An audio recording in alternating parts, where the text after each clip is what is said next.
The chief executive of Coca-Cola says he wants all his packaging back. There's nothing wrong with it, it's just there's far too much of it being dumped. Coke says it's pushing for a waste-free world. James Quincey told me it's become a major priority in a market that's become increasingly volatile. I'm hearing a lot of noise on all fronts, actually. I think there's more uncertainty and more volatility there's been for a number of years.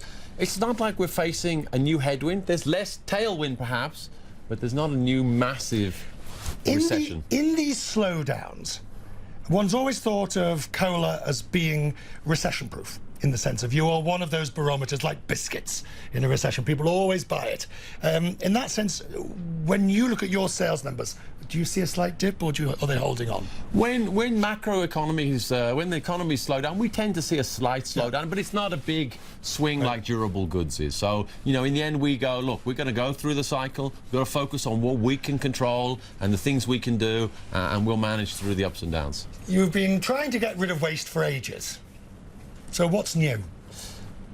What's new? Well, this time last year we set ourselves a very clear ambition. We wanted to, you know, we'd made progress. We were up well over half of collecting all our bottles back. We set ourselves a target. We want to get all the packages back, 100% of the packages by 2030, and we want to use half of them again in our own bottles. OK, but is this an individual thing, or is it a philosophical? In other words, when I throw away my bottle of Coke Zero, plastic or glass or plastic, and I throw it away into the recycling bin, and it goes off into the buildings, you don't physically get that bottle back. Yes, I do. It depends on the country, but yes, I do. I buy back huge bales of those bottles, and then I take them to one of my facilities. I basically chop them up, melt them, and make new food-grade bottles again. So it's all about creating value for the bottle, which then creates a circular economy. And you don't have to give it back to me, but if you put it in the recycling bin, eventually one of those waste management companies will put them all together and sell them to me, and I'll use them.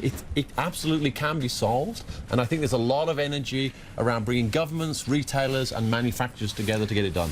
So what's your next target? So when we speak next year on this subject, what will you be hoping to tell me? I'm not even hoping. I am absolutely going to come and tell you we've made progress, because if we don't make progress every year, we're not going to achieve our goal. And we've got a lot of projects with governments around the world up and running with our peer manufacturers to really make progress this year. All right.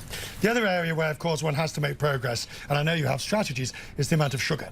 Yes. It is simply extraordinary, the amount of sugar in a full throttle of beverage of yours or your competitors. Well, I mean, some people, you know, they're very active, they have a Coke, and as part of a diet, that's fine. But in the end, we're absolutely committed to helping people manage or moderate or reduce their sugar consumption. So we've invested a lot in R&D, we've invested a lot in innovation. Coke Zero Sugar tastes even better. You just threw away your Coke Zero Sugar bottle. There's no calories in that, and those are growing. Coke Zero had its fastest year of growth last year. Diet Coke in the US started to turn around last year. Why do you have both? We have both. I spent most of my life trying to work out what's the difference between Coke Zero and Diet Coke. Well, Coke Zero tastes closer to Coke. We've had more time to perfect the formula of Coke Zero, whereas Diet Coke was the original diet drink, and it's stayed as it was. You're going to get rid of it? You're going to get rid of it? No. I think you are. No, I think I would have to go at the same time if I got rid of Diet Coke. Careful. Careful. Choose your colour, sir. I think there's only one colour I can choose. I know, go on. Oh!